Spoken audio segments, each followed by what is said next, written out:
Yo, what's up once again mga kabarangay, at ito ipapakita namin sa inyo ang isa na project ng ating Sangguniang Barangay sa pangunguna ni Captain Art Lirio at ng Sangguniang Barangay Officers ang ipinapagawang daan or road widening dito sa ating welcome ng Balele. Okay, what's up? Diyan lang kayo.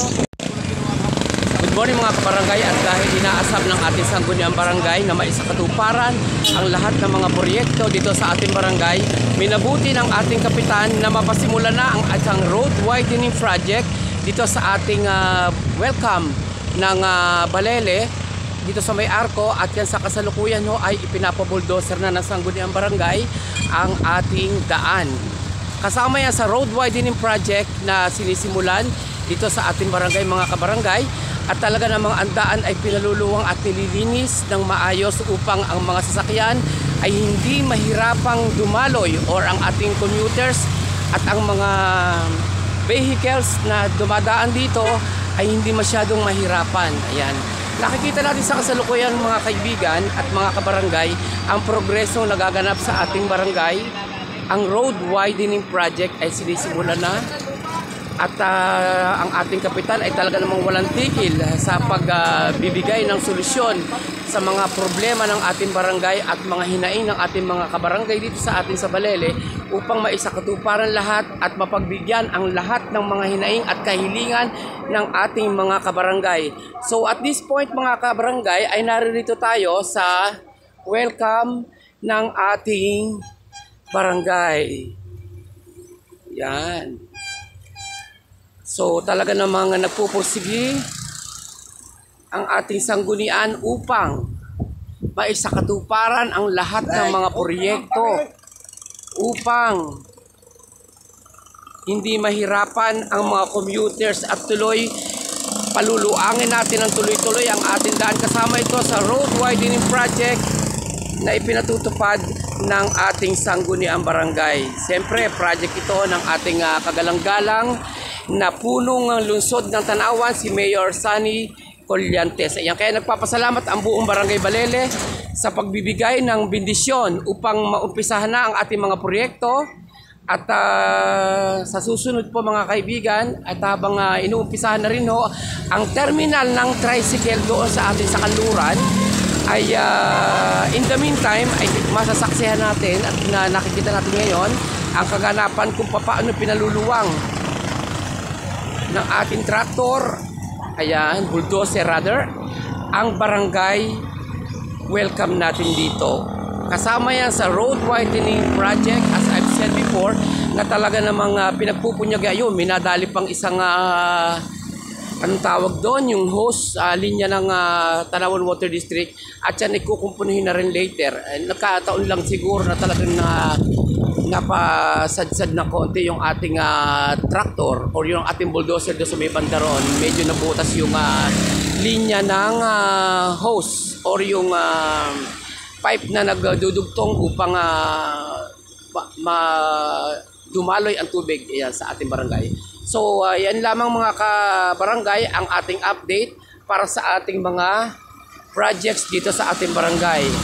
At ang ating kapitan ay talagang busy-busy. Saluto Captain Art Lirio, ayan, with Consihal Jerry, with Deputy and Sangguniang Barangay Officers, na talaga namang nagpupunyagi at pakikiisa ng iba't ibang samahan dito sa ating barangay na maisakatuparan ang mga proyekto ng maayos, at ika nga ay mapagbigyan ang hinaing at damdamin ng ating mga kabarangay dito upang maisakatuparan lahat ng proyekto na kailangang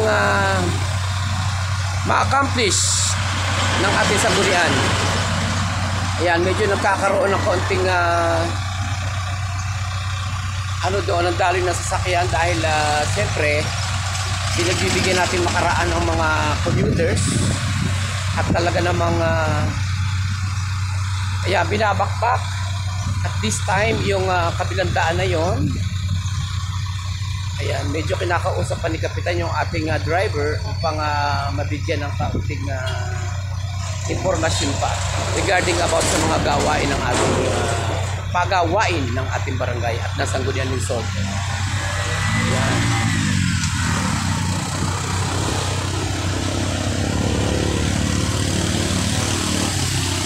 isipin nyo mga kabarangay, kung yan ay magiging road widening project na talaga yan, nang tuloy-tuloy hanggang doon sa kanluran, sa dulo ng ating barangay, napakaaliwalas tingnan.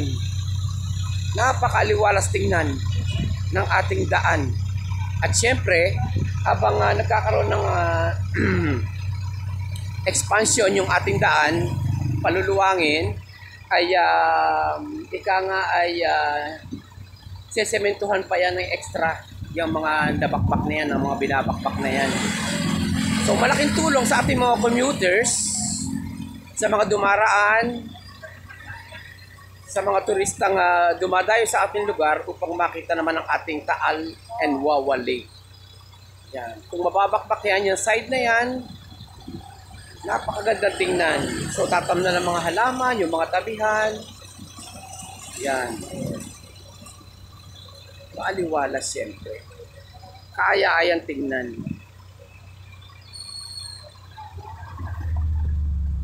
Busy-busy sa ating barangay police. At ang iba naman ay tulong-tulong doon sa pagluluto, doon sa ating barangay chapel sa Kanluran. At ipinagdiriwang sa araw na ito ang handog pasasalamat para sa ating mahal na Birhen na Nuestra Señora de la Paz, ang ating mahal na patron, rather. Yeah. So, yung mga nakikita nyo yan, mga kabarangay, sa oras na ito, ay babakbakin yan straight to the point hanggang doon sa Kanluran.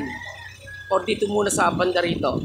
Ayan. Although na inuumpisahan na ang ating tricycle terminal sa Kanluran, sunod-sunod ang mga project na magaganap ng ating mga pagawaing lungsod at ng ating barangay.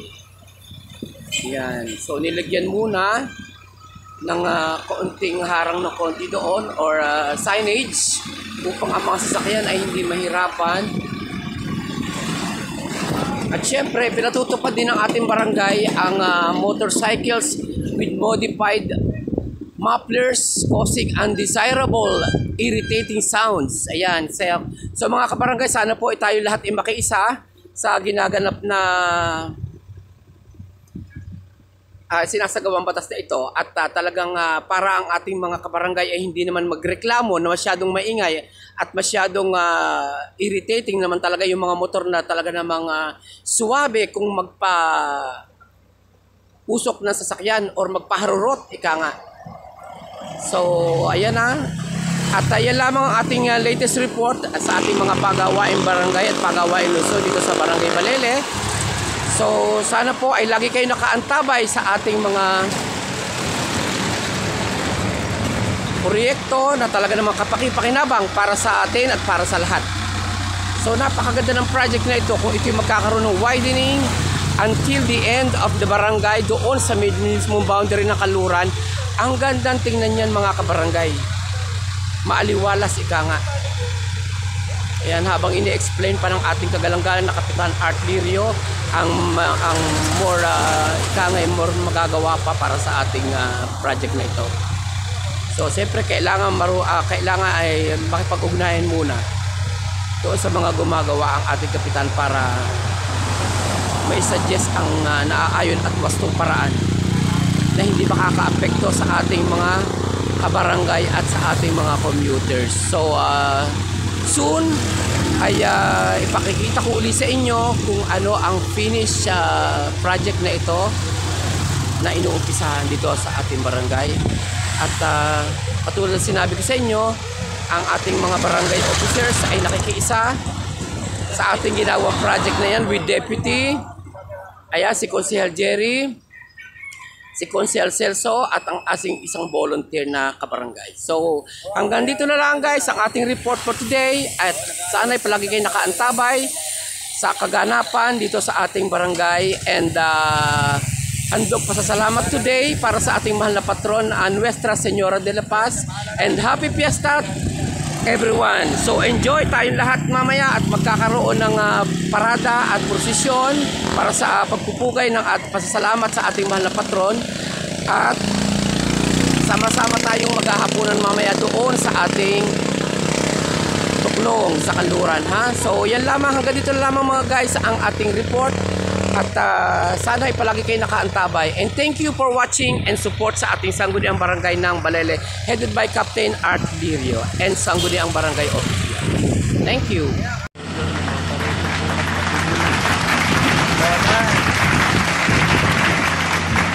Fiesta. Kasi maya-maya pagka may fiesta rin din sa fiesta lang pa rin. May naman sa barangay. Pwede pagka mamaya naman buwan, nakaya ka ng naging. Wala na rin yung nagkakalit. Kaya yung alam ng ano. Ay, kalimado ko lang yung ano. Ay, oh.